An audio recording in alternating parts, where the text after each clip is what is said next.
Baik, kami ucapkan selamat datang kepada Menteri Koordinator Bidang Pembangunan Manusia dan Kebudayaan Republik Indonesia,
baik, selamat datang kami ucapkan Menteri Koordinator Bidang Pembangunan Manusia dan Kebudayaan Republik Indonesia, Bapak Profesor Dr. Muhadjir Effendi, MAP. PJ Gubernur Sulawesi Selatan, Rektor Universitas Terbuka beserta rombongan yang memasuki acara dipersilahkan untuk mengambil tempat yang telah ditentukan.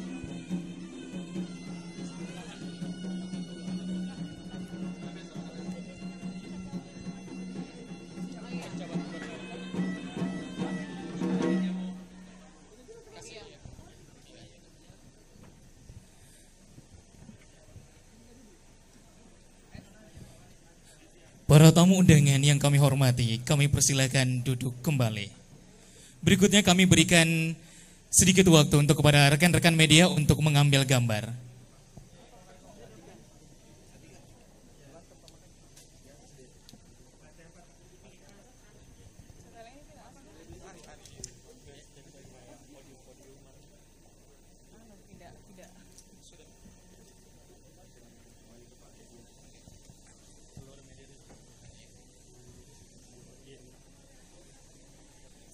Kepada seluruh rekan-rekan media, kami persilakan untuk bisa kembali ke tempat semula.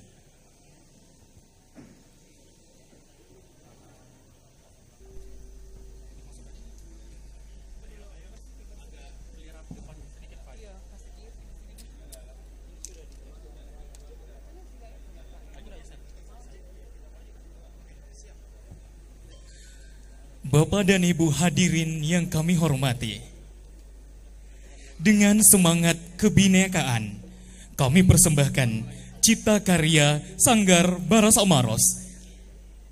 Tarian ini bercerita tentang kelezatan kue tradisional khas Bugis Makassar. Inilah tari Padupa Kanre Jawa.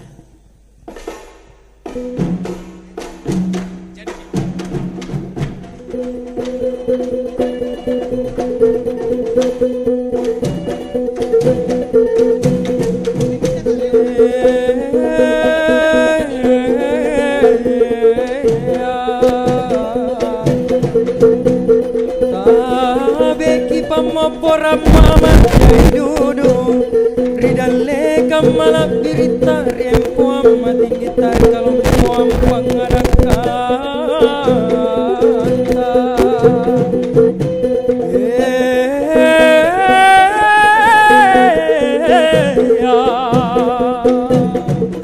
ciri-ciri sai kareng inak keminde ataka masena karem apa jarian umat dan tunana nabi Muhammad sallallahu alaihi wasallam.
Coba-coba say, coba-coba say, coba-coba say, kan rejawana ujung pandang.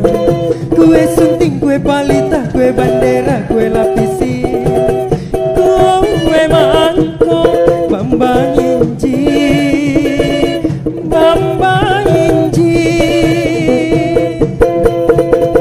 Coba-coba say, coba-coba say, coba-coba say, coba-coba say.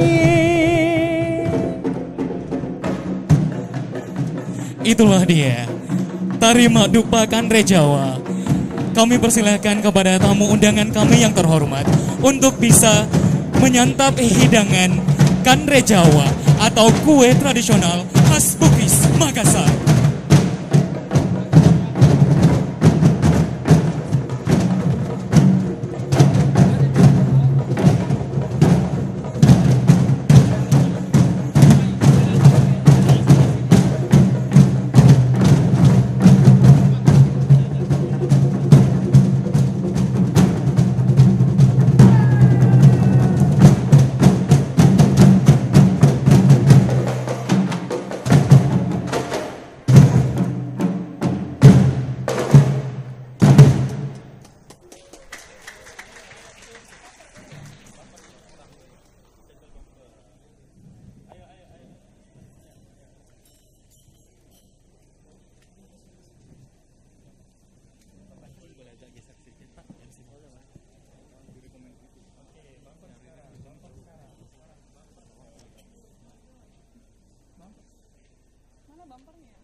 Baik, kami ucapkan selamat datang kepada Menteri Koordinator Bidang Pembangunan Manusia dan Kebudayaan Republik Indonesia, Bapak Profesor Dr. Muhadjir Effendi, MAP.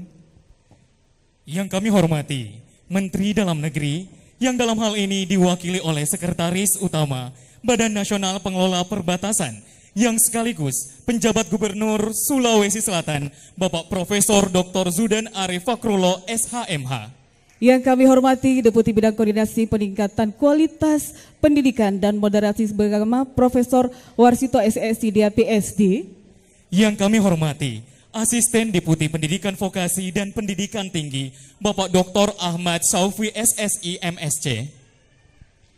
Yang kami hormati para anggota Forum Koordinasi Pimpinan Daerah Sulawesi Selatan atau yang mewakili.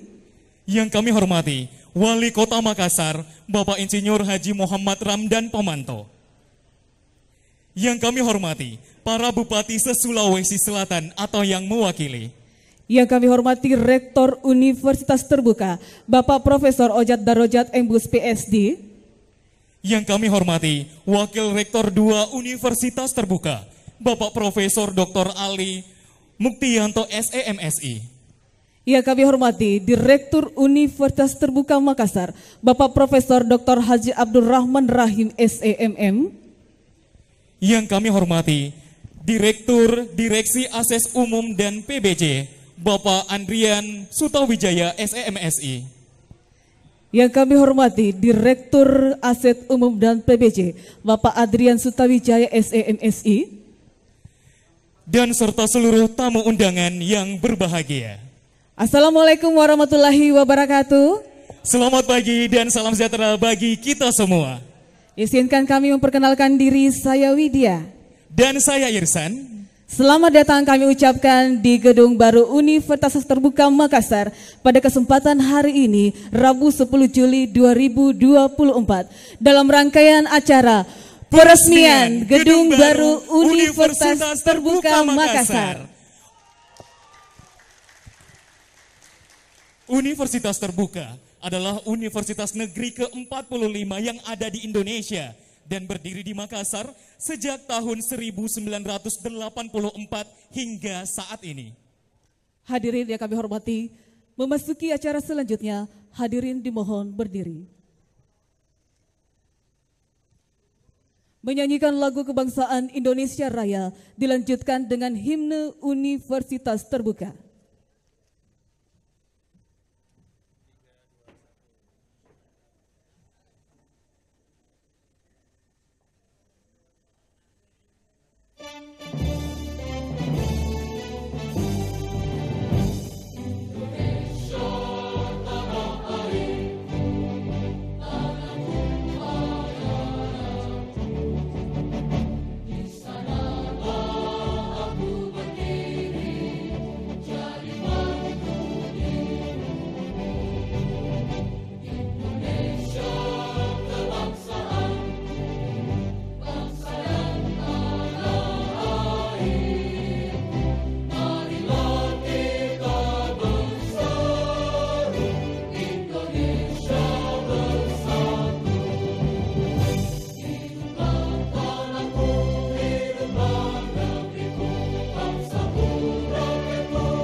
Dilanjutkan dengan himne Universitas Terbuka.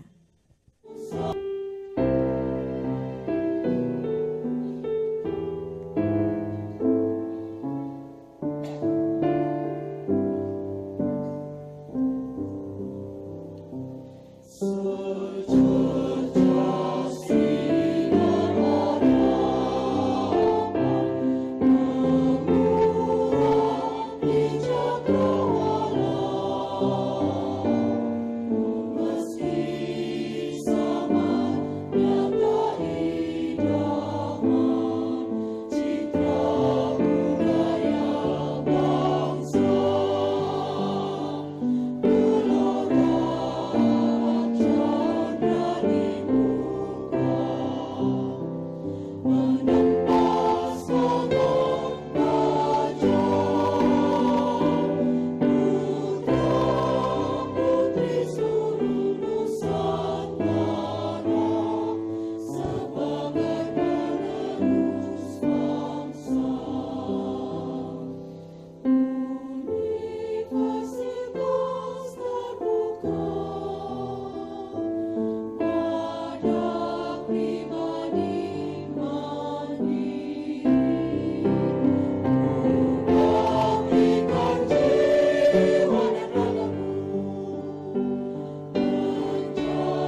Hadirin dipersilahkan duduk kembali.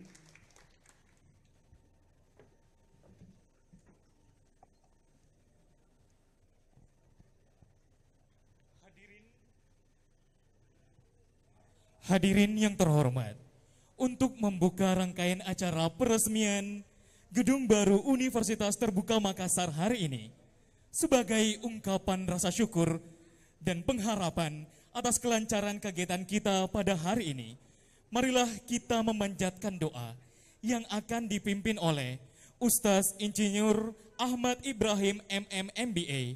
Kepada beliau kami silakan.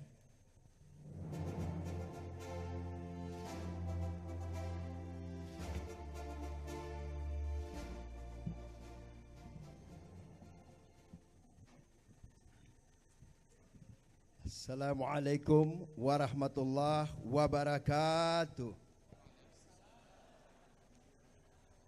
Hadirin yang berbahagia, marilah sejenak kita menundukkan kepala kita dan juga hati kita untuk berdoa kepada Tuhan Yang Maha Esa agar acara peresmian Gedung Baru Universitas Terbuka Provinsi Sulawesi Selatan di Makassar tahun 2024 berjalan dengan lancar. Kita berdoa menurut agama dan kepercayaan kita masing-masing. Pembacaan doa ini sesuai agama yang saya anut, yaitu agama Islam. Bagi yang beragama lain silakan menyesuaikan. A'udzubillahi minasyaitonirrajim. Bismillahirrahmanirrahim. Hamdan syakirin, hamdan na'imin, hamdan yuwafi ni'amahu wa yukafi mazidah. Ya Rabbana lakal hamdu kama yanbaghi li jalali wajhil karimi wa azimi sultanik. Allahumma salli ala Sayyidina Muhammad wa ala ali Sayyidina Muhammad. Allahumma ya Allah ya Tuhan kami, tidak ada kata dan rasa yang patut kami haturkan pada pagi menjelang siang ini kecuali rasa syukur kepadamu. Allahumma ya Allah, anugerahkanlah kepada kami ya Allah, anugerahkan kepada kami semua keberkatan-Mu ya Allah. Jadikan kami orang-orang yang bertakwa jadikan kami orang-orang yang bertakwa kepadamu ya Allah. Allahumma ya Allah, Engkau menyaksikan kami semua hadir di sini ya Allah untuk melaksanakan peresmian gedung baru ini ya Allah. Limpahkan keberkatan-Mu kepada gedung ini dan seluruh isinya ya Allah. Limpahkan keberkatan-Mu kepada seluruh yang hadir dan seluruh yang kuliah di Universitas Terbuka ini ya Allah. Allahumma ya Allah, limpahkan kecerdasan dan jadikan pemimpin-pemimpin yang memimpin bangsa ini ya Allah, yang kuliah di Universitas Terbuka ini ya Allah, dan seluruh sivitas akademinya ya Allah. Jadikan orang-orang yang bertakwa, orang-orang yang bermartabat, dan orang-orang yang berintegritas tinggi. Allahumma ya Allah, Engkaulah sebaik-baik pemberi rezeki ya Allah. Limpahkan rezekimu kepada kami ya Allah, rezeki yang halalan, thayyibatan wa barakatan. Allahumma ya Allah, Engkaulah tempat kami meminta ya Allah. Engkaulah tempatnya kasih sayang ya Allah. Engkaulah maha kasih sayang ya Allah. Limpahkan kasih sayang-Mu kepada kami ya Allah yang hadir di sini. Satukan hati kami ya Allah. Hilangkan perbedaan-perbedaan kami ya Allah. Limpahkan pengetahuan kepada kami semua ya Allah, terutama yang kuliah di Universitas Terbuka ini ya Allah. Rabbana zolamna ampusana wa illam taghfir lana wa tarhamna lanakunanna minal khasirin. Allahumma ya Allah, yang hadir di sini adalah pemimpin-pemimpin kami ya Allah. Bukan hanya pemimpin Sulawesi Selatan, tapi juga dari negara kita yaitu Indonesia ya Allah. Berikan mereka kekuatan untuk memimpin negara ini. Berikan kekuatan untuk memimpin daerah ini ya Allah, agar daerah ini menjadi makmur, menjadi sentosa, dan menjadi negeri yang baldatun thayyibatun wa rabbun ghafur. Allahumma ya Allah, Jadikan pemimpin-pemimpin kami orang yang lurus ya Allah, orang yang Engkau ridhoi dan selalu berada di jalan-Mu ya Allah. Rabbana hablana min azwajina wa zurriyyatina qurrata a'yun waj'alna lil muttaqina imama. Rabbana atina fid dunya hasanah wa fil akhirati hasanah wa qina adzabannar wa qina adzabannar wa qina adzabannar. Subhana rabbika rabbil izzati amma yasifun wa salamun alal mursalin walhamdulillahi rabbil alamin. Terima kasih. Assalamualaikum warahmatullahi wabarakatuh.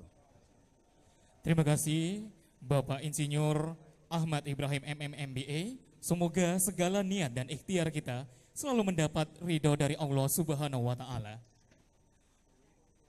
Hadirin yang kami hormati, selanjutnya marilah kita menyaksikan tayangan video Company Profile Universitas Terbuka.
Dengan dilandasi keyakinan, UT mampu beradaptasi dengan setiap perubahan dan sumber daya manusia yang excellent, serta memiliki jiwa dan karakter Pancasila yang kuat. Universitas Terbuka siap menyongsong era baru pendidikan tinggi jarak jauh di tanah air yang modern menuju Indonesia maju. Dahulu, ketika UT didirikan pada tahun 1984, tidak sedikit orang yang memandang sebelah mata Universitas Terbuka. Hari ini kita percaya bahwa UT telah menjadi perguruan tinggi negeri yang besar, berdiri sejajar dengan perguruan tinggi lain yang lebih dahulu didirikan. Bahkan terdepan dalam pendidikan terbuka dan jarak jauh. UT menjadi instrumen penting pemerintah dalam pemerataan pendidikan tinggi berkualitas dunia ke seluruh pelosok tanah air, bahkan mancanegara.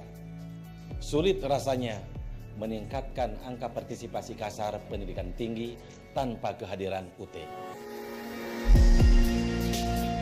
Seiring dengan berubahnya status menjadi perguruan tinggi badan hukum atau PTNBH, yang membuatnya sejajar dengan perguruan tinggi terkemuka di Indonesia yang lebih dahulu didirikan, UT semakin lincah dalam merespon beragam tuntutan internal dan eksternal, dengan melakukan terobosan baru yang inovatif dan adaptif.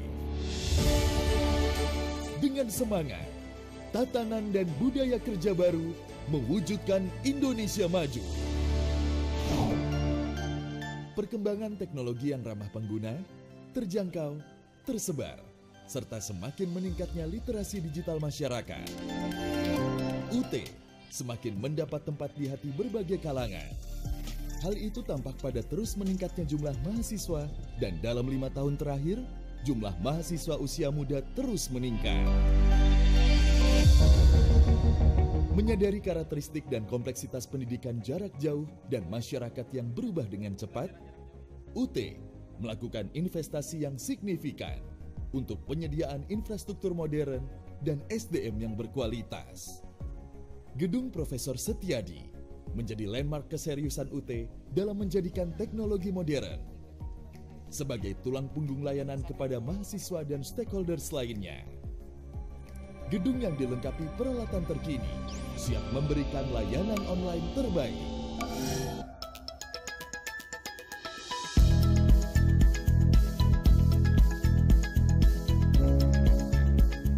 Pada tahun ini, UT meluncurkan aplikasi MyUT yang memudahkan mahasiswa mengakses semua layanan pendidikan dengan menerapkan teknologi Sistem Single Sign-On atau SSO.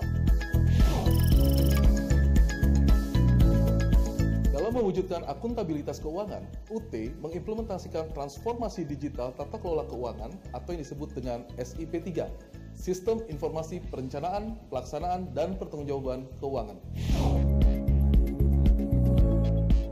Dengan demikian, setiap kegiatan dapat memaksimalkan value, meningkatkan kinerja dan kontribusi, serta menjaga keberlanjutan UT dengan prinsip transparansi, accountability, independensi, responsibility, dan fairness.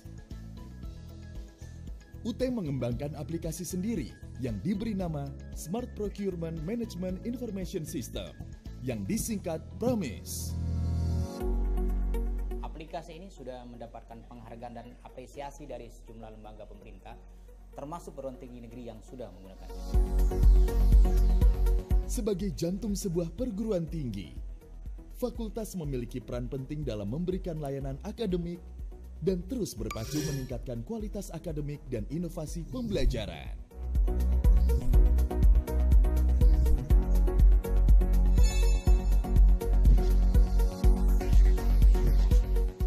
Akreditasi baik nasional maupun internasional, termasuk upaya mendapatkan international recognition, terus dibangun. Di antaranya penyiapan bilingual course materials untuk menampung international students. Universitas terbuka sudah memiliki fondasi yang kuat dalam memanfaatkan digital learning. Fondasi ini harus terus dikembangkan untuk memfasilitasi penguasaan mahasiswa dan para dosen terhadap industri teknologi masa depan. Saya memberikan apresiasi tinggi kepada Universitas Terbuka sebagai pioner dalam pembelajaran jarak jauh pada tingkat perguruan tinggi yang telah memberikan layanan pendidikan tinggi yang terjangkau dan fleksibel bagi masyarakat di seluruh pelosok tanah air selama hampir 4 dasawarsa ini, dan selalu terdepan dalam inovasi pendidikan jarak jauh. Universitas Terbuka selama ini telah berperan penting dalam upaya pemerataan pendidikan melalui sistem pembelajaran jarak jauh. Dan seiring pergantian zaman, Universitas Terbuka turut berkembang menyediakan pendidikan yang tidak dibatasi ruang kelas. Semoga semangat mencerdaskan semua anak bangsa dari Sabang sampai Merauke terus menjadi semangat Universitas Terbuka. Mari terus menghadirkan pendidikan berkualitas tanpa batas. Kami menyadari bahwa keberhasilan UT adalah berkat kepercayaan pemerintah dan masyarakat. Mari membangun manusia dan Indonesia yang lebih baik bersama Universitas Terbuka.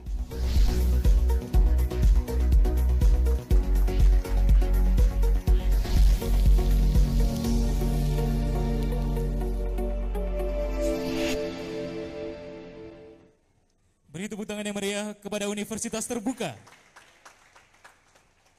Bapak dan Ibu sekalian, Universitas Terbuka adalah pelopor pembelajaran jarak jauh yang ada di Indonesia. Dan saat ini ada 550.000 mahasiswa aktif yang berkuliah di Universitas Indonesia seluruh Indonesia. Baik hadirin yang kami hormati, acara selanjutnya adalah laporan penanggung jawab pembangunan gedung oleh Direktur Aset Umum dan PBJ. Kepada Bapak Adrian Sutawijaya SMSI, disilahkan.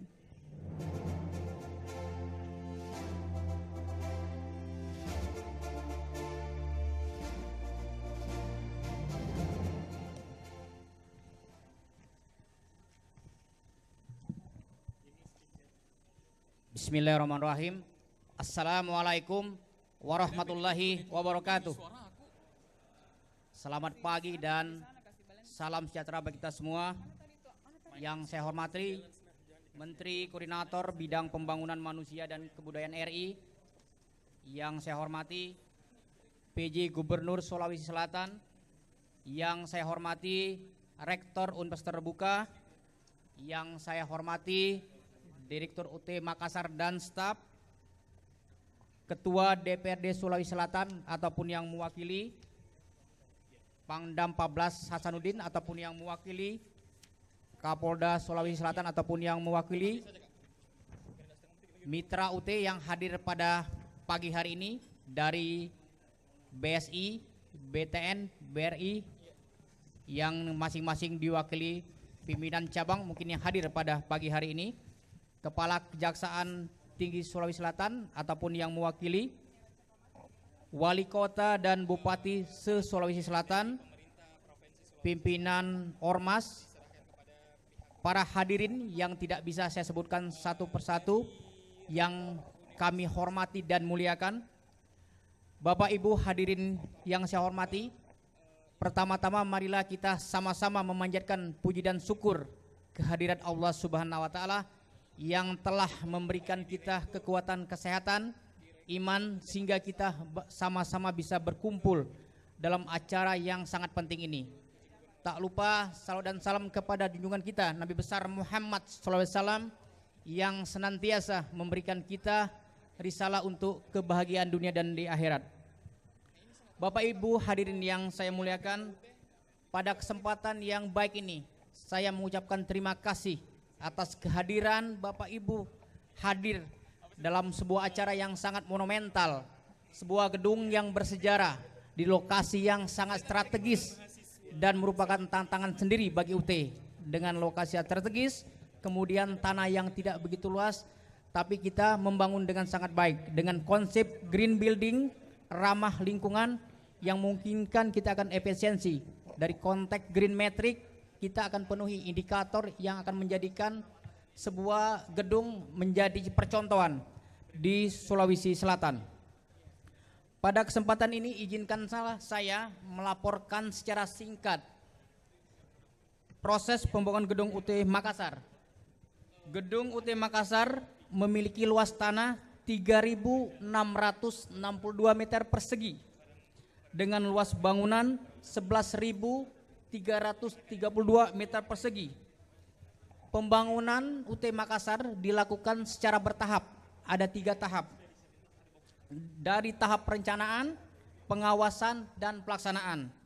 Dengan total anggaran 90 miliar lebih. Pada saat itu Pak Menteri dan Pak Rektor kita masih BLU, sekarang UT sudah menjadi PTNBH. Jadi pembangunan kita lakukan secara bertahap pada saat itu. Gedung ini dirancang dengan konsep arsitektur modern. Nah, jadi kita lihat di sini hawa mudah-mudahan nanti tidak terlalu banyak nanti menghidupkan listrik karena kita menggunakan kaca yang memungkinkan kita buka setiap hari. Kemudian di atas kita menggunakan solar panel Pak Rektor untuk memungkinkan nanti efisiensi energi yang ada di gedung UT Makassar. Kemudian kita juga di depan ada branding UT warna biru yang menjadi khas UT. Termasuk di dalamnya kita gunakan tampilan fasad yang menjadi ciri khas kedaerahan. Jadi nanti setiap UT membangun di setiap daerah kita pastikan ornamen-ornamen fasad yang bisa jadi menjadi landmark dari gedung itu sendiri. Bapak Ibu hadirin yang saya hormati, gedung ini terdiri dari 6 lantai. Jadi 6 lantai. Di bawah ada 2 basement, masing-masing terdapat ruang pelayanan mahasiswa, kemudian ruang kerja, termasuk ada semacam auditorium yang di atas yang memungkinkan masyarakat luar bisa juga menggunakan gedung, tepatnya di lantai 4. Saya tadi melihat Pak Direktur sangat luar biasa itu dengan ornamen khas Makassar Pak, dengan warna emas sangat mewah dan megah. Nanti mungkin izin Pak Menteri bisa kita melihat dari lantai 2 sampai dengan atas sebelum kita nanti Bapak mungkin bertolak ke tempat yang lain. Bapak Ibu hadirin yang saya hormati, demikian mungkin laporan singkat. Nanti kita bisa lihat bersama gedung yang akan kita jadikan pintu masuk utama mahasiswa Sulawesi Selatan akan kita didik untuk menjadi anak-anak bangsa. Demikian laporan singkat dari saya. Terima kasih. Mohon maaf jika ada kata-kata yang kurang berkenan. Bila taufiq hidayah, wassalamualaikum warahmatullahi wabarakatuh.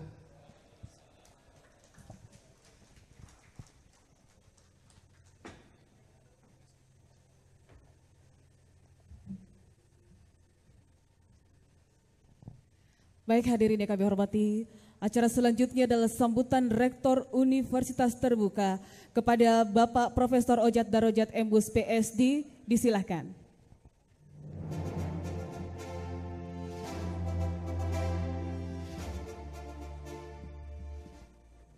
Bismillahirrahmanirrahim.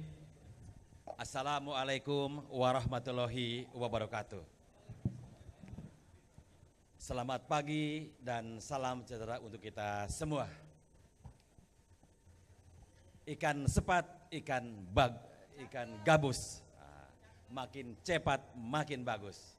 Ditambah ikan lele, tidak bertele-tele. Jadi saya singkat aja biar nanti yang panjangnya Pak Menteri. Bapak dan Ibu sekalian yang saya hormati, yang berbahagia Menteri Koordinator Bidang Pembangunan Manusia dan Kebudayaan Republik Indonesia, yang berbahagia Profesor Dr. Muhajir Effendi MAP. Terima kasih Bapak Menteri telah hadir ke Sulawesi Selatan di tengah-tengah kesibukan yang luar biasa, datang ke Sulawesi Selatan untuk kegiatan peresmian gedung. Itu luar biasa, kehormatan besar bagi UT. Yang sama-sama kita hormati, kita muliakan penjabat Gubernur Sulawesi Selatan, Bapak Profesor Dr. Judan Arif Fahrullah, SHMH, dan sekaligus mewakili Menteri Dalam Negeri Republik Indonesia. Hadir bersama kita pada saat ini juga pejabat-pejabat penting di lingkungan pemerintahan Provinsi Sulawesi Selatan. Hadir bersama kita juga Deputi Bidang Koordinasi Peningkatan Kualitas Pendidikan dan Modernisasi Beragama, Bapak Profesor Warsito SI, dia PhD, staf khusus Bapak Menko, Bapak Hoirul Mutakin, hadir bersama kita. Asisten Deputi Pendidikan Vokasi dan Pendidikan Tinggi, Bapak Dr. Ahmad Saufi, SSI MSc, Bapak Wali Kota Makassar, Bapak Insinyur Haji Muhammad Ramdan Pomanto, Kepala Dinas Kesehatan Provinsi Sulawesi Selatan, Bapak Dr. Haji Ishak Iskandar, MKes, MH, penjabat Bupati Sidrap, Kepala Auditorat Militer Tinggi 4 Makassar, Kepala Kejaksaan Tinggi Kejati Sulawesi Selatan yang diwakili oleh Koordinator Pidana Khusus, penjabat Bupati Kabupaten Takalar, penjabat Bupati Kabupaten Bantaing yang diwakili oleh Kepala Dinas Pendidikan Kabupaten Bantaing, penjabat Bupati Jeneponto yang diwakili oleh Sekretaris Daerah Jeneponto, Bupati Kabupaten Maros yang diwakili oleh Kepala BKP SDM, Direktur Politeknik Negeri Ujung Pandang, Insinyur Ilyas Mansur MT, Panglima Komando Daerah Militer 14 Hasanuddin yang diwakili oleh Pamen Ahli Bidang Hukum dan Humaniter, juga mitra-mitra utama UT hadir dari sini, dari Bank BTN, Bank BRI, serta beberapa bank mitra kerja UT, pejabat-pejabat tinggi yang tidak dapat saya sebutkan satu persatu, masih 2 halaman lagi. Tanpa mengurangi rasa hormat, saya ucapkan terima kasih atas kehadiran Bapak Ibu sekalian di tempat ini. Bapak dan Ibu sekalian, pertama-tama kita panjatkan puji serta syukur kehadirat Allah Subhanahu wa taala, Tuhan Sang Penggenggam kehidupan yang telah memberikan anugerah, rahmat, hidayah, termasuk anugerah kesehatan sehingga kita bisa menghadiri kegiatan peresmian gedung baru Universitas Terbuka Makassar. Bapak Menteri, perlu saya sampaikan bahwa ketika tadi saya mendengar dari Bapak tahu persis tentang sejarah penyelenggaraan UT 40 tahun yang lalu. UT didirikan oleh pemerintah, didesain oleh pemerintah untuk mengatasi 3 masalah besar. Masalah besar yang pertama adalah terkait dengan pemerataan akses pendidikan tinggi berkualitas bagi masyarakat, di mana 44 PTN bersama PTS yang ada pada situ tidak mampu membumikan cita-cita yang terkandung dalam pembukaan dan pasal 31 Undang-Undang 45, hak untuk mendapat pendidikan bagi masyarakat, terutama saudara kita yang tinggal di daerah-daerah terpencil, di daerah 3T. Perguruan tinggi tatap muka memungkinkan mahasiswa harus datang mereka ke ibu kota, dan itu sangat sulit bagi saudara kita yang harus membangun kekuatan ekonomi. Mereka tetap harus menangkap ikan di samudra luas, harus bertani, bercocok tanam, membangun kekuatan ekonomi. Nah, sehingga UT didesain agar seluruh komponen bangsa, warga masyarakat, mereka punya kesempatan untuk masuk ke perguruan tinggi tanpa harus meninggalkan domisilinya. Mereka harus punya kesempatan masuk perguruan tinggi tanpa hambatan ekonomi. Jadi biaya UT harus terjangkau oleh seluruh lapisan masyarakat, dan itu kita lakukan sampai dengan saat ini. Biaya UKT yang kita lakukan sangatlah terjangkau, murah tetapi tidak murahan, Rp35.000 per SKS. Nah, tepuk tangan untuk UT. Untuk memastikan bahwa UT tetap berkualitas, maka selain mendapatkan akreditasi dari BAN PT, alhamdulillah UT sekarang termasuk APT perguruan tingginya akreditasinya A. Sudah A. Termasuk juga program-program studi yang ditawarkan kita pada masyarakat. Di samping itu juga UT alhamdulillah telah berstatus PTNBH, perguruan tinggi papan atas. Kita tahu bahwa PTN dibagi dalam 3 kelas, ada satker biasa, ada PTN pakai ilmu, dan UT alhamdulillah sudah menjadi PTNBH sejak tahun 2022. Ini semakin meyakinkan kepada kita semua, mudah-mudahan UT akan menjadi pilihan bagi masyarakat. UT dengan pembelajaran jarak jauh merupakan perguruan tinggi masa depan. Online learning atau pembelajaran dalam jaringan sekarang semakin digandungi oleh anak-anak milenial. Sekarang Bapak Menteri, 70% mahasiswa UT adalah generasi milenial yang berusia di bawah 25 tahun. Saya sering mengatakan kepada anak-anak milenial, jangan berani mengatakan sebagai generasi milenial kalau kuliahnya masih di kampus konvensional. Ada UT perguruan tinggi masa depan. Nah, saya kira itu saja yang dapat saya sampaikan, Bapak Ibu sekalian. Ditutup dengan sebuah pantun, mohon izin Bapak Menteri. Pagi hari belanja ke pasar, membeli ikan segar nian. Kita datang ke Makassar untuk hadiri peresmian. Satu lagi nambah pantunya. Gedung megah sangatlah besar. Untuk tidur pastilah nyenyak. Selamat pada UT Makassar, mahasiswa pasti bertambah banyak. Sekian, terima kasih. Assalamualaikum warahmatullahi wabarakatuh. Terima kasih kami ucapkan kepada Bapak Prof. Ojat Darojat. Berkenan kami persilahkan kembali ke tempat.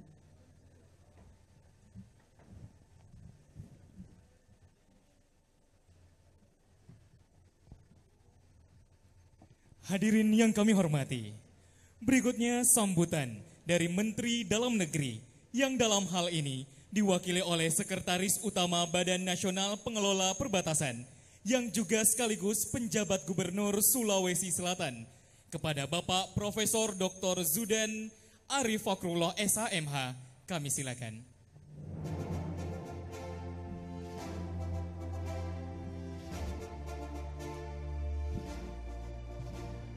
Bismillahirrahmanirrahim. Assalamualaikum warahmatullahi wabarakatuh. Innal hamdalillah nahmaduhu wa nasta'inuhu wa nastaghfiruh wa na'udzubillahi min syururi anfusina wa min sayyiati a'malina may yahdihillahu fala mudhillalah wa man yudlilhu fala hadiyalah. Asyhadu alla ilaha illallah wa asyhadu anna Muhammadan abduhu wa rasuluhu amma ba'd. Bapak dan Ibu, hadirin hadirat yang dirahmati Allah Subhanahu wa taala, wabil khusus Bapak Profesor Muhajir, Bapak Menko PMK beserta seluruh jajaran, semuanya para eselon 1, Prof Warsito dan rekan-rekan dari staf khusus, Prof Ojat Darojat, Pak Rektor beserta seluruh jajaran, para bupati, wali kota yang hadir, terima kasih. rekan-rekan Forkompimda, terima kasih hadirnya, dan wabil khusus seluruh jajarannya Pak Rektor di UT. Selamat untuk gedung barunya, kami menyambut gembira, ini luar biasa. Dan Pak Mendagri juga menitipkan salam bahagia untuk ibu bapak semuanya, karena saya anak buah langsung beliau. Beliau Kepala Badan Nasional Pengelola Perbatasan, saya tamanya, beliau rangkap Mendagri dan Kepala Badan Nasional Pengelola Perbatasan. Jadi dalam sistem pendidikan sekarang sudah sangat terbuka, dan ini menguntungkan bagi penyelenggaraan pemerintahan daerah, Pak Rektor. Karena salah satu tolok ukurnya adalah di dalam indeks pembangunan manusia selalu diukur pembangunan yang berhasil minimal tolok ukurnya 3. Sektor kesehatan, badannya sehat. Yang kedua, sektor pendidikan, otaknya cerdas, dicirikan dengan pendidikannya S1, S2, S3. Wajib belajar 9 tahun dianggap sudah selesai. Tapi faktanya belum, karena pendidikan kita masih di kisaran 8 sekian tahun. Yang ketiga, IPM salah satunya setelah kesehatan, pendidikan, tolok ukur yang ketiga adalah dompetnya tebal, duitnya banyak. Nah kalau duitnya banyak tentunya dihasilkan dari pendidikan yang tinggi, karena di Indonesia grade gaji sebagian besar diukur dari tingkat pendidikan. Hanya ini terima kasih sudah membangun di Sulawesi Selatan. Jadi Prof. Ujat selamat datang, Pak Menko selamat datang untuk yang kesekian kalinya, kalau Pak Menko. Dan harapan kami bahwa pendidikan ini mampu betul-betul bisa meningkatkan 2 hal. Pertama, statistik pendidikan, agar S1, S2 kita bisa mengejar berbagai negara yang lain, minimal di Asia Tenggara. Jadi kalau kita melihat data, catatan saya itu, mana ya catatannya? Untuk di berbagai negara dari sisi tingkat pendidikan, kalau dibandingkan dengan misalnya yang negara maju, kita tertinggalnya masih jauh sekali. Kalau dibandingkan dengan Malaysia dan Vietnam juga tertinggal, nanti bisa slide-nya coba ditampakkan.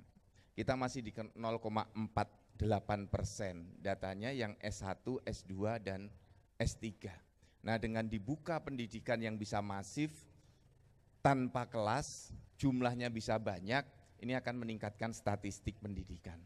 Kemudian yang kedua, statistiknya meningkat, Pak Mendagri sangat berharap, saya sebagai PJ Gubernur sangat berharap, karena orang Sulawesi Selatan banyak yang sekolah di sini, itu substansinya juga meningkat.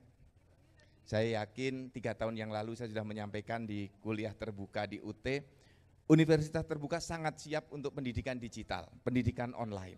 Sehingga bisa belajar dari mana saja dengan memanfaatkan artificial intelligence yang sekarang sudah banyak dimanfaatkan di berbagai lembaga. Perbankan, buka akun, cocokkan dengan data Dukcapil, sudah terverifikasi.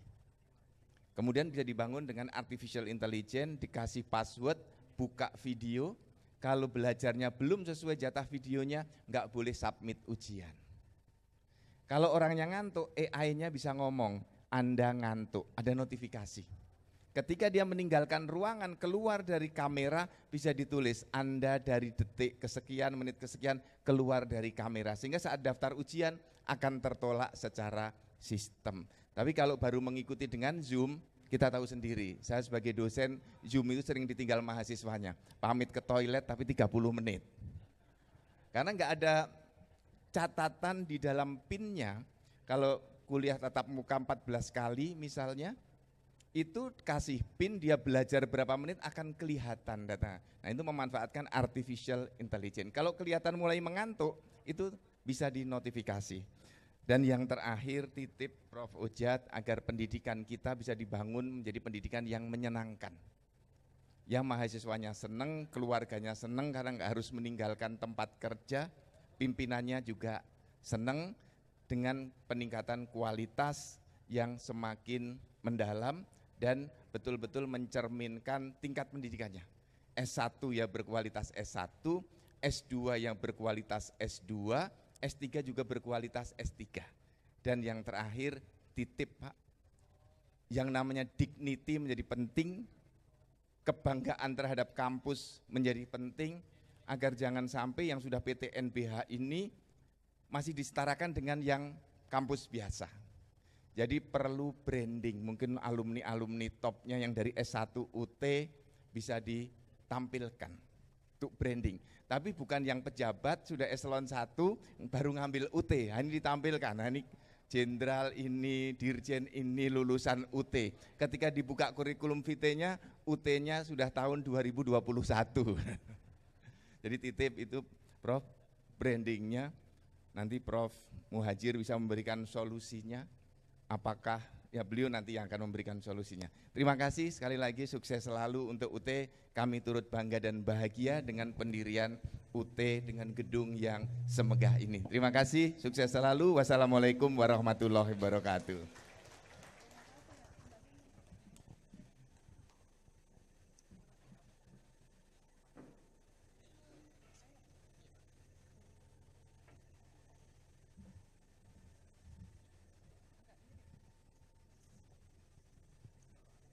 Baik hadirin yang kami hormati, acara selanjutnya adalah sambutan Menteri Koordinator Bidang Pembangunan Manusia dan Kebudayaan Republik Indonesia, dilanjutkan dengan simbolisasi menekan tombol sirine dan penandatanganan prasasti sebagai tanda peresmian gedung kantor baru Universitas Terbuka Makassar. Kepada Bapak Profesor Dr. Muhajir Effendi MAP, disilahkan.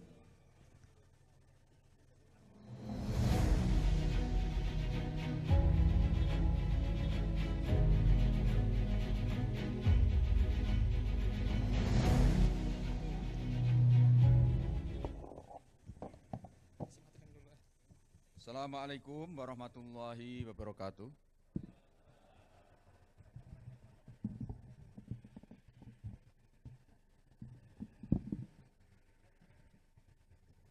Alhamdulillah, nahmaduhu wa nasta'inuhu wa nastaghfiruh wa na'udzu billahi min syururi anfusina wa min sayyiati a'malina. May yahdihillahu fahuwal muhtadi wa may yudlil fa ulaika humul khasirun. Yang saya hormati PJ Gubernur Sulawesi Selatan, mantan PJ Gubernur Sulawesi Tengah ini, Bapak Profesor Judan Arif Fakhrullah dan seluruh jajaran. Ini setiap jadi gubernur belum saya kunjungi sudah pindah. Yang saya hormati Rektor Universitas Terbuka, Bapak Profesor Ojat Darojat, Deputi 6 Kemenko PMK, Prof. Warsito, Wali Kota Makassar, Bapak Muhammad Ramadan Pomanto, Direktur Universitas Terbuka, Pak Prof. Rahman Rahim, Direktur Manajemen Aset Umum PBJ, Pak Adrian Sutawijaya. Tadi saya pikir Jakma tadi itu Pak Adrian tadi, yang melaporkan pembangunan gedung sangat bagus sekali. Asisten Deputi 6 Kemenko PMK, staf khusus Kemenko PMK dan seluruh sivitas akademika, para dosen, para undangan yang mohon maaf tidak saya bisa sebut, para bupati atau yang wakili dari pejabat Forkopimda atau yang mewakili, para dosen, terutama para mahasiswa, mahasiswi Universitas Terbuka Makassar yang dirahmati oleh Allah yang Maha Kuasa. Tadi saya iseng-iseng sama Pak Rektor sama Pak Gubernur, sebaiknya UT ini namanya diperbarui. Itu. Sudah 40 tahun, sudah waktunya direvitalisasi lah itu. Brandingnya sekarang kan zaman branding gitu. Karena Universitas Terbuka itu kesannya sementara di sekolah masyarakat itu dianggap pendidikan non formal itu, kayak lembaga kursus. mbok dirubah jadi nanti mintalah MWA Pak Prof Ainun di Universitas Terbuka Negeri gitu. Ya. Biar meyakinkan bahwa ini negeri gitu. Apalagi sudah PTNBH gitu ya. Sehingga tadi itu seperti yang disampaikan Pak Gubernur agar alumninya punya kebanggaan gitu. Pride campusnya kuat. Ada pride campus, ada institutional dignity gitu. Percaya diri gitu. Atau bisa juga Universitas Terbuka Indonesia. Kenapa? Karena UT ini juga diikuti oleh mahasiswa di luar Indonesia, di Hong Kong, di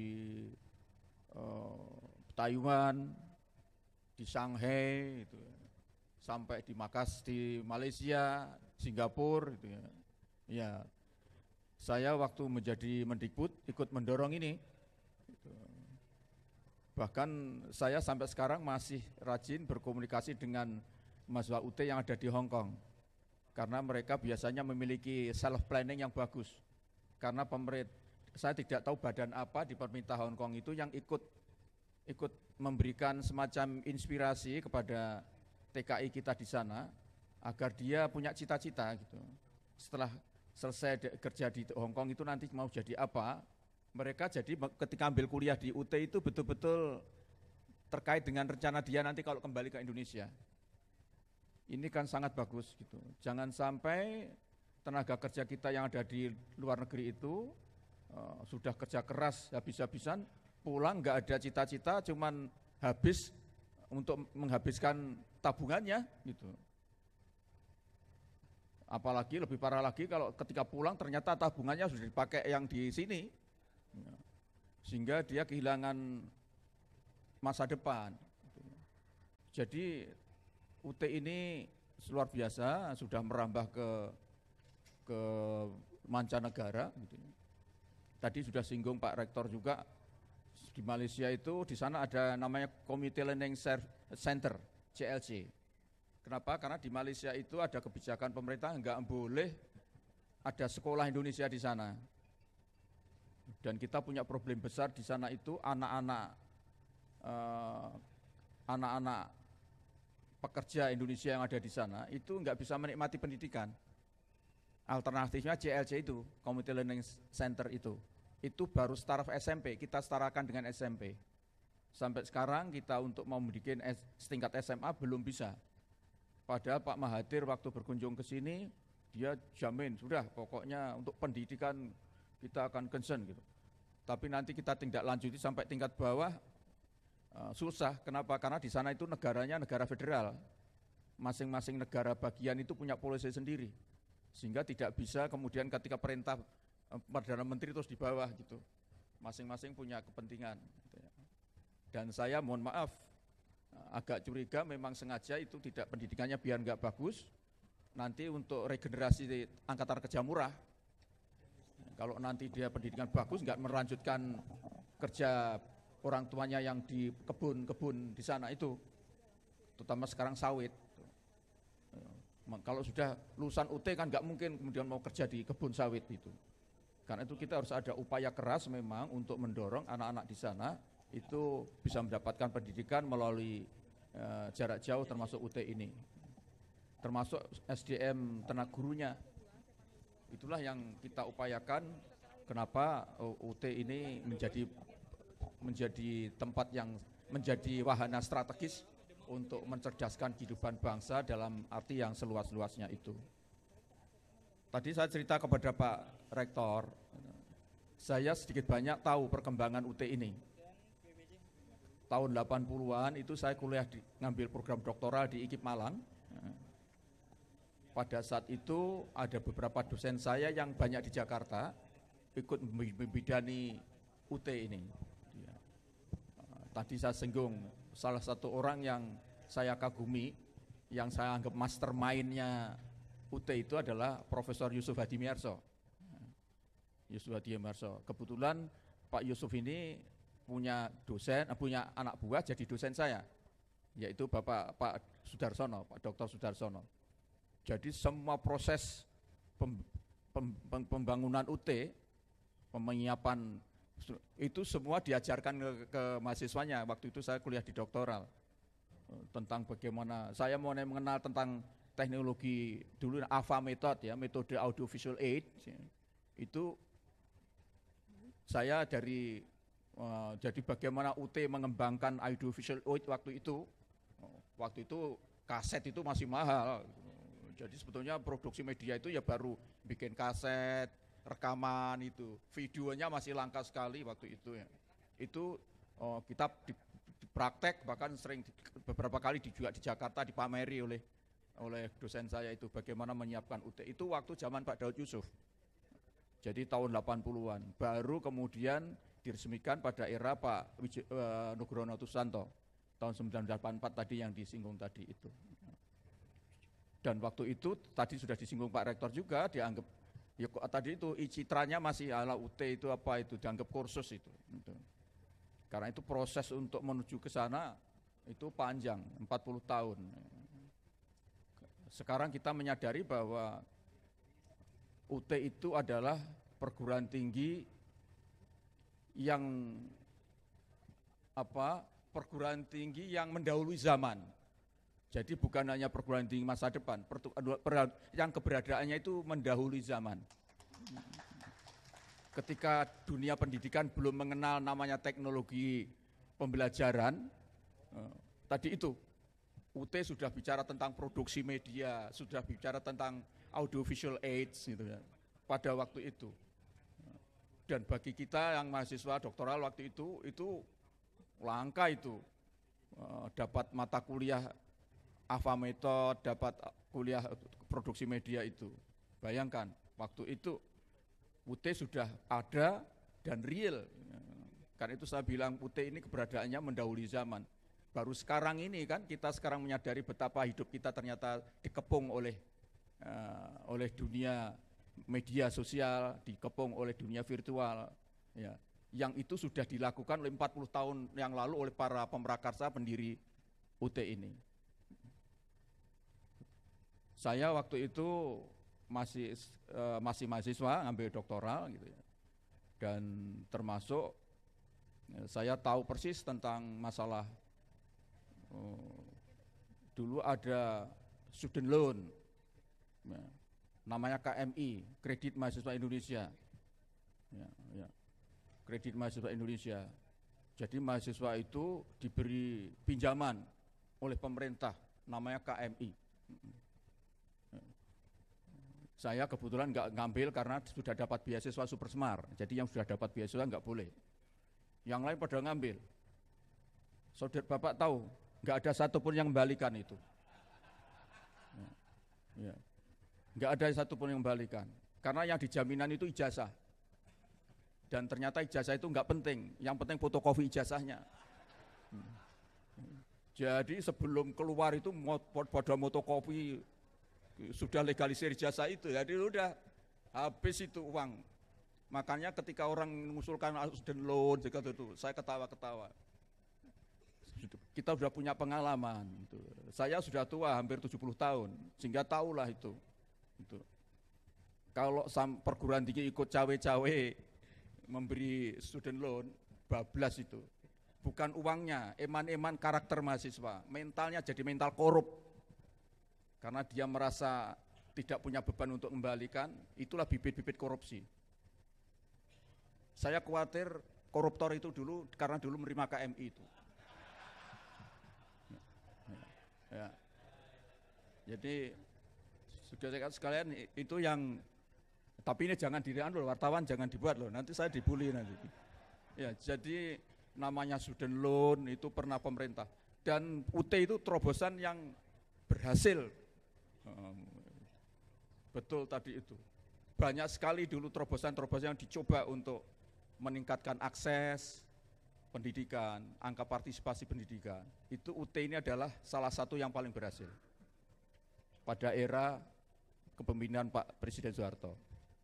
Enggak kurang, dulu namanya memberikan dukungan kepada mahasiswa, kepada perguruan tinggi itu enggak kurang zaman waktu itu. Disekolahkan ke Amerika berapa itu? pulang malah mimpin demonstrasi, ngantemi yang beri bantuan gitu. Oh ya, jadi itulah yang harus kita lihat panjang. Jadi 40 tahun memang untuk usia perguruan tinggi masih terlalu muda, tetapi juga sudah cukup untuk melakukan introspeksi, melakukan kontemplasi perjalanan. Maka tadi juga saya usul Pak Rektor, itu para pendiri, penggagas itu sebaiknya sudah waktunya untuk diberi penghargaan, termasuk rektor-rektor, termasuk Prof. Setiaji. Saya kenal baik dengan Prof. Setiaji itu, karena beberapa kali saya mengikuti kuliah beliau. Dulu ada Pak Yusuf Hadi Mayarsa, dan seterusnya itu. Mereka punya jasa besar terhadap keberadaan Universitas Terbuka ini.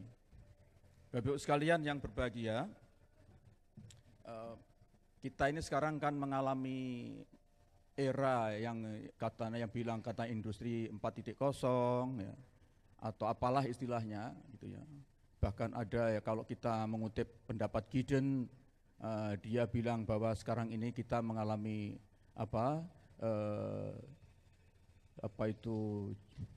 juggernaut situation gitu ya.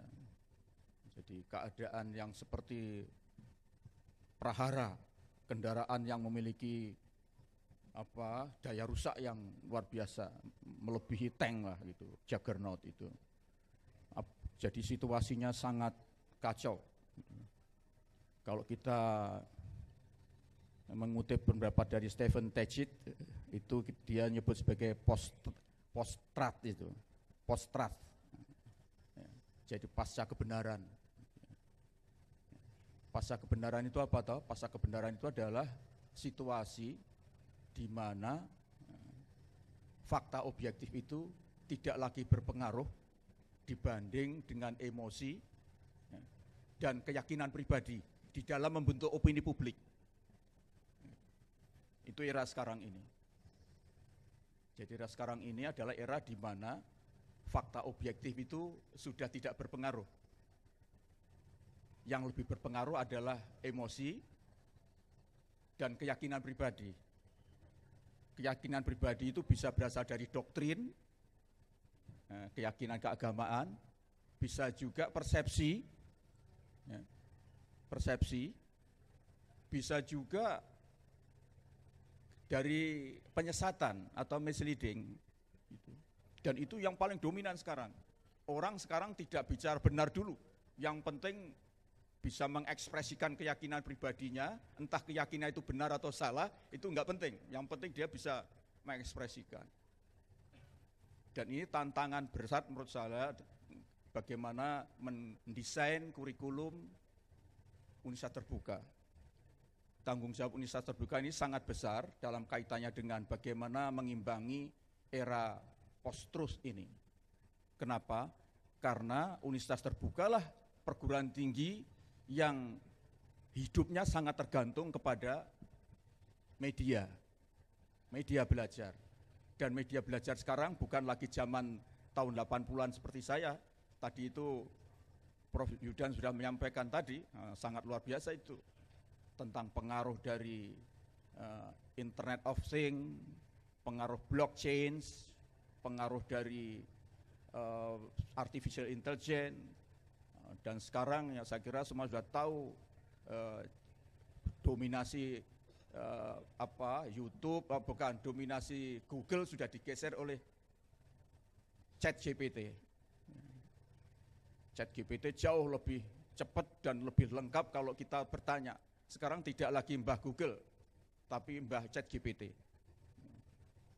Ya, kalau kita ingin tahu UT sejarahnya itu nggak perlu cari buku sekarang, tinggal bikin 2-3 kalimat akan keluar semua itu. Informasi siapa pendirinya, berapa jumlah mahasiswanya, siapa rektornya gitu. Bahkan istrinya rektor berapa itu tahu itu. Itu cukup dengan ChatGPT saja. Bayangkan. Dan itu tantangan untuk pengelola UT. Kalau tidak, jangan-jangan dosennya UT jauh lebih tidak pintar dibanding mahasiswanya. Kenapa tadi singgung mahasiswanya, mahasiswa milenial. Bahkan menurut saya bukan milenial, sekarang generasi Z. Generasi Z ini jauh lebih sulit dikendalikan dari tadi itu. Juggernaut generation itu adalah generasi Z. Generasi yang sulit dikendalikan. Seperti efek Juggernaut. Jadi ini tantangan berat. Karena itu saya kira sudah waktunya 40 tahun usia ini untuk melakukan penilaian kembali dan bagaimana masa depan, terutama di dalam UT memegang tanggung jawab. Kalau tadi dilaporkan Pak Rektor sudah ada beberapa aplikasi yang diadopsi oleh pemerintah, itu saya nggak kaget. Seharusnya malah paling dominan itu ya memang UT, karena sehari-hari hidupnya dengan dunia teknologi komunikasi, dengan dunia virtual, mestinya UT lah yang berada di depan dalam upaya kita untuk segera melakukan transformasi digital masyarakat itu. Transformasi digital masyarakat itu bukan berarti melatih masyarakat pinter mencet-mencet handphone, tetapi sebetulnya literasinya itu justru bagaimana memberadabkan masyarakat kita di dalam memanfaatkan teknologi yang ada di smartphone-nya itu. Bukan keterampilannya, tetapi bagaimana dia bisa mengadopsi nilai-nilai yang ada di balik itu. Dan itu tantangan yang paling berat di situ. Terjadinya fraud, terjadinya penyalahgunaan platform, itu akibat dari tadi itu. Masyarakat kita terampil di dalam menggunakan teknologi komunikasi, teknologi digital, tetapi tuna di dalam memahami nilai dari teknologi itu. Dan itu sangat berbahaya. Sangat berbahaya. Kita beberapa hari yang lalu dikejutkan dengan dicurinya data kita kan. Bayangkan, sekarang orang kita sedang memikir kalau menggunakan blockchain, kalau nggak ada barrier, kalau jebol satu jebol semua. Dan ternyata kita masih jauh kemampuan kita di dalam melakukan ketahanan cyber kita. Ya kan? Dan itu mestinya menjadi bidang kajian UT. UT mesti harus paling di depan. Dan mestinya juga harus ada pelacakan input mahasiswanya. Karena saya tahu mahasiswa UT itu kan macam-macam itu. Jangan-jangan tadi itu banyak yang lebih pintar dibanding dosennya. Dalam bidang tertentu loh ya. Dalam bidang tertentu. Kalau memang mereka lebih pintar, ngapain kita repot-repot? Ya dia aja disuruh jadi tutor, jadi dosennya. Dalam konsepnya kan multi entry, multi exit kan dulu. UTD didesain adalah multi entry, multi exit. Orang bisa datang setiap saat, tapi keluar juga bisa setiap saat. Itulah prinsip dari UT. Karena itu inputnya bisa siapa saja. Idealnya dulu waktu kita diceritai konsep dasar dari UT ini, kalau ada mahasiswa yang bisa kuliahnya 2 bulan, ya sudah 2 bulan itu, nggak usah dibahaskan lebih gitu. Nanti sisanya ya nyicil, datang lagi nanti kalau sempat gitu. Itu prinsipnya. Bahkan seminggu juga boleh.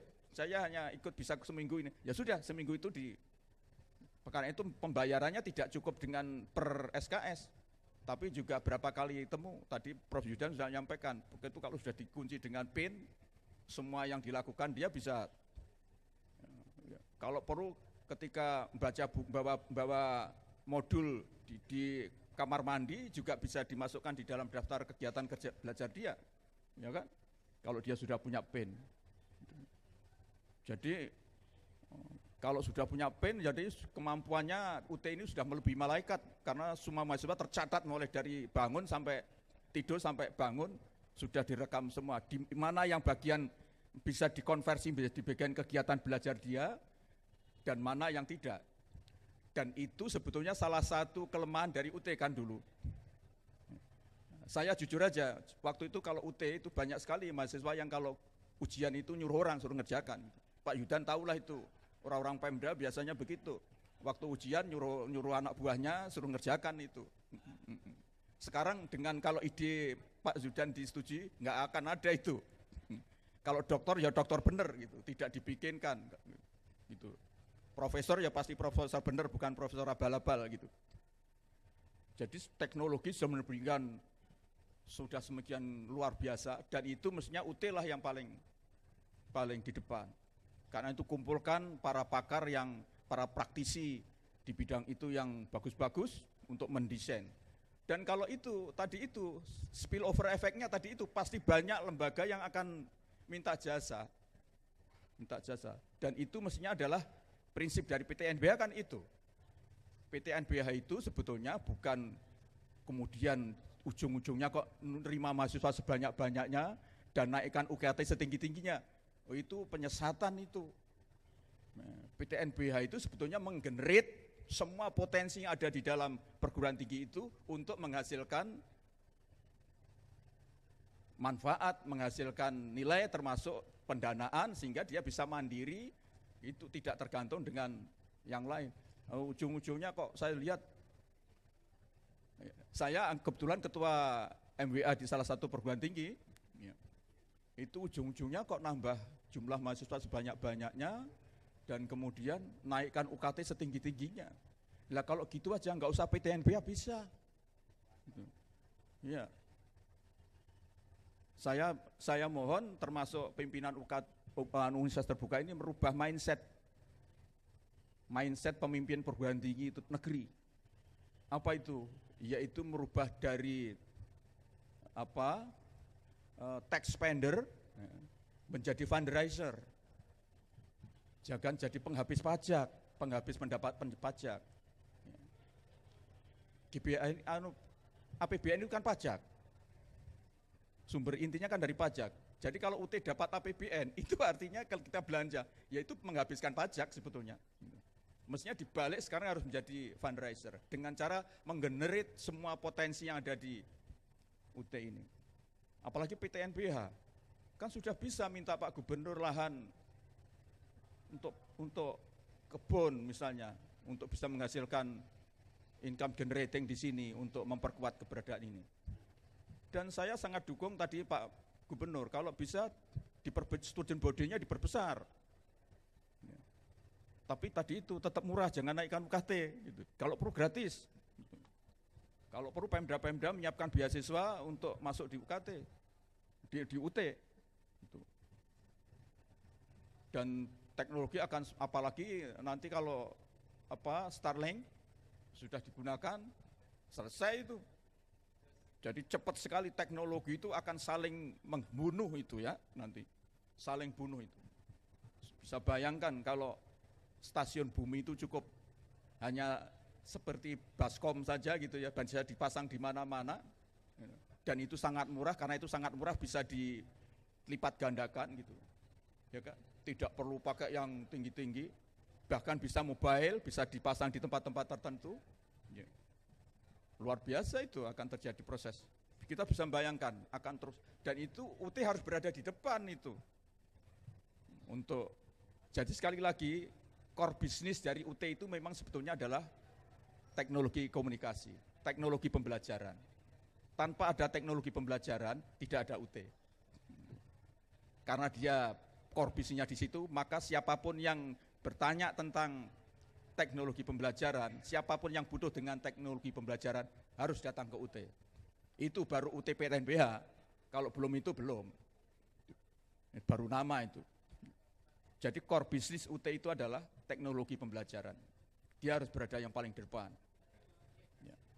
Dan itu sudah diceritakan oleh guru-guru dosen-dosen saya yang menyiapkan UT itu dulu tahun 80-an.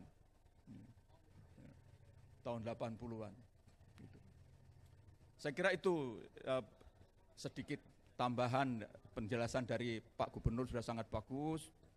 Juga Pak Rektor, laporannya dari penanggung jawab juga sudah sangat lengkap gitu ya. Saya hanya ingin melengkapi juga tentang tadi itu yang disebut dengan post-trust gitu. Jadi hati-hati, kita punya tanggung jawab untuk masa depan bangsa Indonesia ini, di samping menyiapkan generasi yang betul-betul siap. Tadi disinggung, generasi kita itu harus sehat, cerdas, kuat, tapi juga punya akhlak mulia.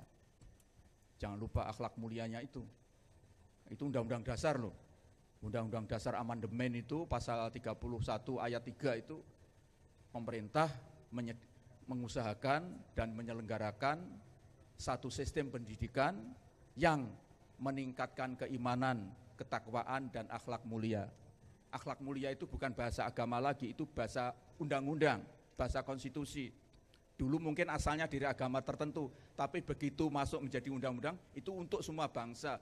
Dan maknanya sudah bukan lagi makna di agama itu, tapi ini makna yang sudah generik untuk bangsa Indonesia. Jadi jangan kemudian diasosiasikan, oh itu kan berarti hanya agama itu, enggak ada itu. Baru kemudian dalam rangka mencerdaskan kehidupan bangsa. Jadi mencerdaskan kehidupan bangsa itu ultimate goal. Ultimate goal. Tapi harus ada prasyarat, yaitu imannya kuat, takwanya kuat, dan akhlaknya mulia. Karena itu pembangunan bangsa Indonesia ini harus tadi itu, sehat, cerdas, kuat, dan akhlak mulia. Dan akhlak mulia inilah yang sekarang menurut saya menjadi masalah di Indonesia itu. Padahal cerdasnya apapun, kalau akhlaknya bobrok, ya kita nggak bisa berharap banyak. Dan ini mudah ngomongkan, tapi kalau dilaksanakan susah. Sekarang ini untuk ngomong benar aja susah. Ya. Tadi itu, kalah dengan emosi, kalah dengan keyakinan pribadi. Dan saya sudah kena berkali-kali itu dalam waktu beberapa bulan ini. Saya ngomong bahwa korban judi online bisa dapat bantuan kalau dia jatuh miskin. Itu dianggap gak baik, penjudinya yang dapat bantuan kok. Dan viral itu. Dan itu bukan hanya wartawannya yang keliru. Anggota DPR juga punya komentar begitu. Padahal itu menurut akal sehat saja. Kalau ada menteri ngomong begitu, pasti dia sudah nggak sehat itu. Ya kan? Masa ada penjudi akan dapat bansos kan gitu. Padahal ngomong saya itu korban judi itu bisa mendapat bansos kalau dia jatuh miskin. Kenapa jatuh miskin harus dapat bansos? Loh itu amanah undang-undang dasar. Itu pasal 31, 34, ayat 1, itu kan bilang begitu. Fakir miskin dan anak-anak terlantar dipelihara negara. Dipelihara itu bukan berarti diawetkan, itu bahasa tahun 45 itu artinya disantuni, dipulihkan hak hidup, hak dasarnya begitu. Bukan kemudian dipelesetkan, dipelihara itu diawetkan biar tetap dapat bantuan, bukan. Ya. Itu amanah undang-undang dasar, siapapun orang miskin, siapapun anak terlantar, ya. Terlantar itu yatim. Jadi kalau di dalam Al-Quran ada ar-ra'aital ladzi yukadzibu biddin fadzalikal ladzi yad'ul yatim. Yatim itu peterlantar. Tapi kan kemudian definisikan yatim itu kalau bapak ibunya meninggal itu piatu, kalau hanya satu namanya yatim kan gitu. Anak yang ditinggal mati bapaknya kalau masih disiapkan warisan banyak dan keluarganya bagus-bagus, enggak yatim dia. Gitu. Tapi kalau ada anak bapak ibunya sudah masih hidup, tapi enggak pernah ngurus, dia gelandangan, itulah yatim. Gitu. Dan itulah yang dilakukan oleh pendiri Muhammadiyah Kyai Dahlan. Ketika meminta murid-muridnya mengimplementasikan surat Al-Ma'un, itu yang dikumpulkan anak santri-santri Kyai Dahlan di Jogja itu bukan cari mana yang bapaknya meninggal, bukan. Yang gelandangan itu enggak peduli dia masih punya bapak, ibu atau enggak, kumpulkan, dibina, dididik itu. Dan itulah yang harus tanggung jawab negara, dan itu undang-undang dasar. Undang-undang dasar loh, bukan sekedar undang-undang.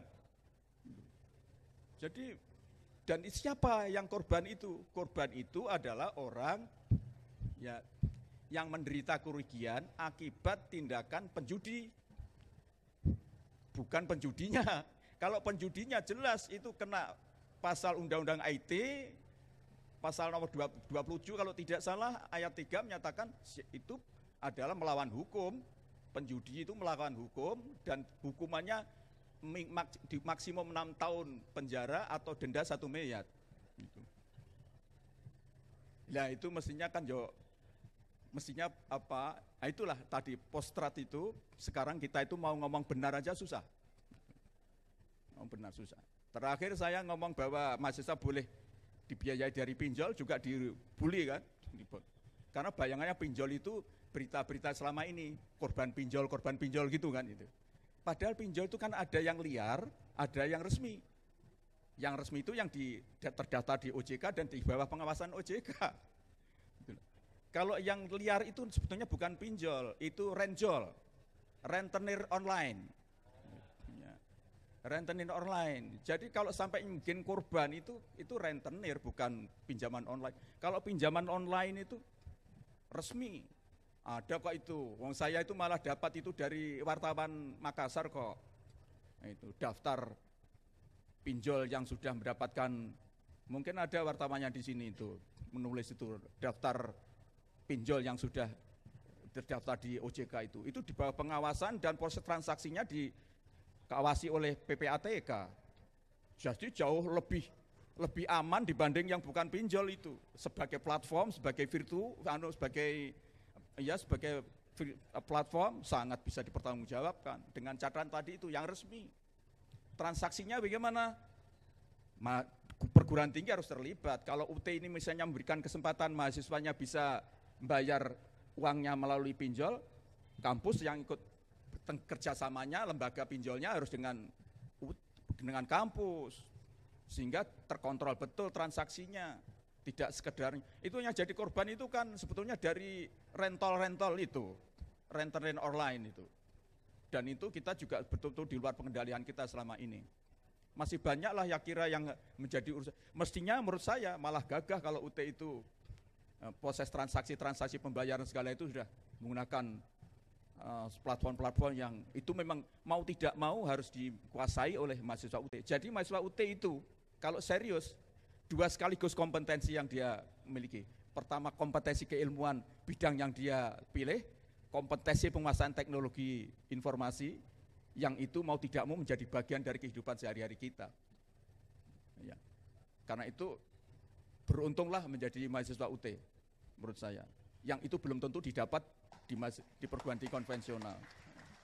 Mau tidak mau mestinya mahasiswa UT itu harus belajar tentang teknologi. Bukan hanya belajar, harus terus mengikuti perkembangan teknologi pembelajaran yang itu sebetulnya adalah core-nya adalah dari teknologi informasi dan komunikasi yang itu menjadi masalah, menjadi sumber perjalanan kehidupan kita sekarang ini. Saya kira itu mudah-mudahan apa yang saya sampaikan ini bisa sedikit memberi tambahan untuk kemajuan UT, khususnya UT Makassar.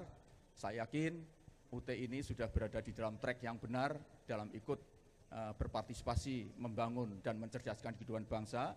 Tadi sudah sampaikan, tanpa UT angka partisipasi perguruan tinggi kita pasti belum sampai 31% seperti sekarang. Kita baru 30% loh, 31% loh angka partisipasi kita. Masih jauh dari harapan, target kita 40 minimum. Ya, dan itu tanpa UT mungkin kita masih 25%. Karena mengingat alumni UT itu 2,5 juta ya, 2 juta, sekarang mahasiswanya 500 lebih. Tidak ada saya kira di Indonesia ini ada perguruan tinggi yang jumlah mahasiswanya sampai 500.000 kecuali UT itu. Terima kasih. Assalamualaikum warahmatullahi wabarakatuh.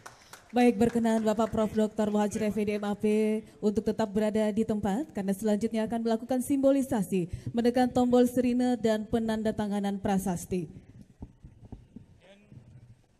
Dan kami turut mengundang naik ke atas panggung untuk dapat mendampingi kepada Menteri Dalam Negeri yang dalam hal ini diwakili oleh Sekretaris Utama Badan Nasional Pengelola Perbatasan yang juga sekaligus penjabat Gubernur Sulawesi Selatan Bapak Profesor Dr. Zudan Arif Fakrullah SHMH. Kami undang juga kepada Bapak Deputi Bidang Koordinasi Peningkatan Kualitas Pendidikan dan Moderasi Beragama Bapak Profesor Warsito SSIDA PhD. Selanjutnya kami undang Wali Kota Makassar Bapak Insinyur Haji Muhammad Ramdan Pamanto. Selanjutnya Rektor Universitas Terbuka Bapak Profesor Ojat Darajat Embus PhD. Berikut kami undang dengan hormat Direktur Aset Umum dan PBJ Bapak Adrian Sutawijaya SEMSI. Berikut Bapak Direktur Universitas Terbuka Makassar, Bapak Profesor Dr. Haji Abdul Rahman Rahim SEMM. Kami juga persilakan. Baik, mohon berkenan kepada Bapak Profesor Dr. Muhadjir Effendi MAP untuk meletakkan tangan di atas sirine, dilanjutkan dengan pejabat Gubernur Sulawesi Selatan dan juga Rektor Universitas Terbuka.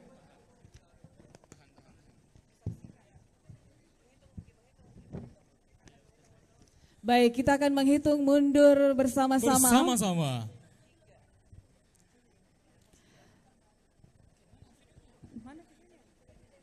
5, 4, 3, 2, 1. Beri tepuk tangan yang meriah. Beri tepuk tangan yang meriah atas peresmian Gedung Baru Universitas Terbuka Makassar. Baik, selanjutnya penandatanganan prasasti kembali berkenan kepada Bapak Profesor Dr. Muhadjir Effendi MAP untuk menandatangani prasasti peresmian Universitas Terbuka Makassar.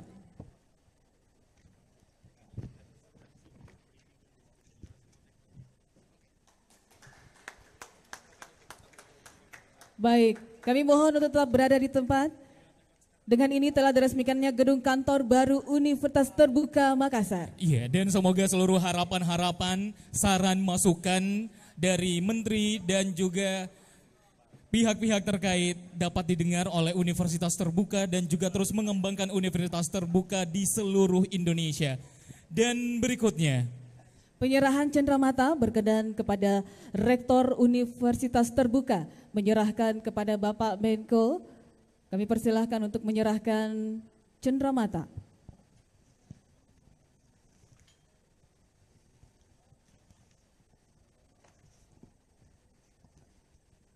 Selanjutnya dari Bapak Profesor Dr. Muhadjir Effendi MAP akan memberikan juga cenderamata kepada Rektor Universitas Terbuka.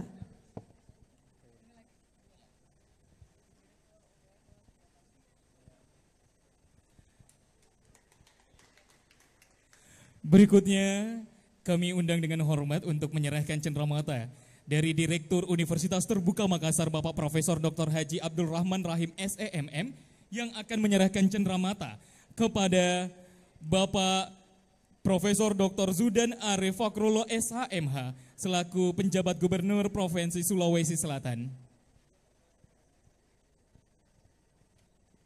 Tentunya penyerahan cenderamata disaksikan langsung oleh Bapak Profesor Dr. Muhadjir Effendi MAP dan juga Bapak Wali Kota Makassar.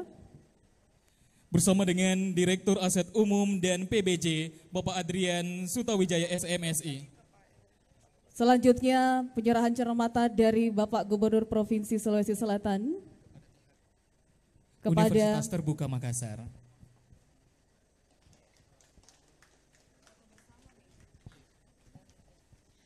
Dilanjutkan dengan foto bersama, berkenan kepada media, kami persilahkan untuk melakukan foto bersama terlebih dahulu.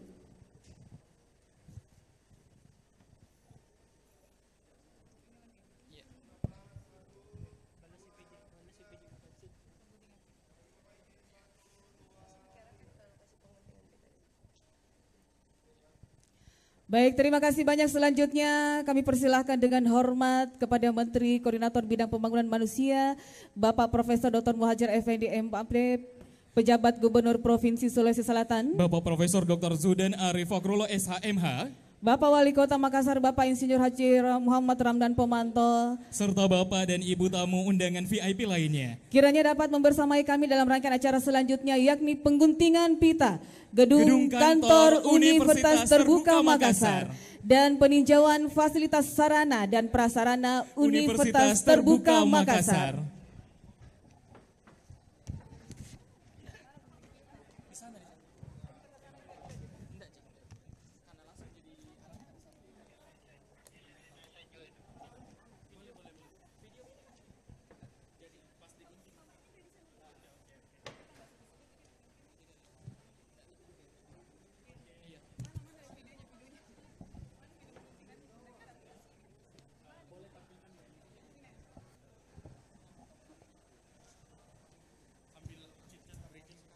Baik, selanjutnya kita akan bersama-sama menyaksikan pengguntingan pita. Sesaat lagi kita akan sama-sama menyaksikan bersama-sama. Tentunya hari ini sangat luar biasa.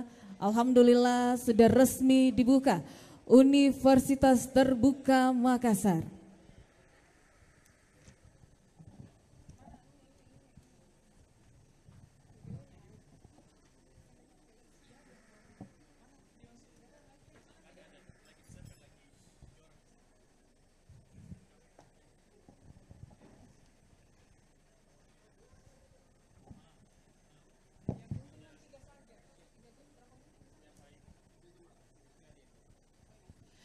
Baik hadirin, bersama-sama kita akan menyaksikan pengguntingan pita yang akan dilakukan oleh Bapak Menko dan juga Bapak Gubernur Provinsi Sulawesi Selatan. Provinsi Sulawesi Selatan dan juga Baik. Bapak Rektor Universitas Terbuka. Beri tepuk tangan yang meriah.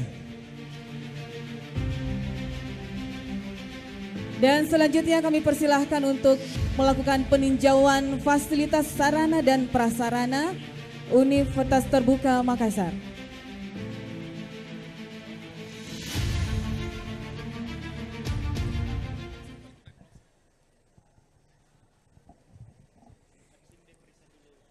Hadirin sekalian, telah Anda saksikan rangkaian dari peresmian gedung baru Universitas Terbuka Makassar yang telah kita saksikan bersama. Dan dengan adanya prosesi pemencetan sarina, penandatanganan prasasti dan juga pemotongan pita menandakan secara resmi gedung baru dari Universitas Terbuka Makassar resmi telah dapat digunakan. Dan sesaat lagi kita akan menyaksikan video Universitas Terbuka dari masa ke masa hingga ada saat ini.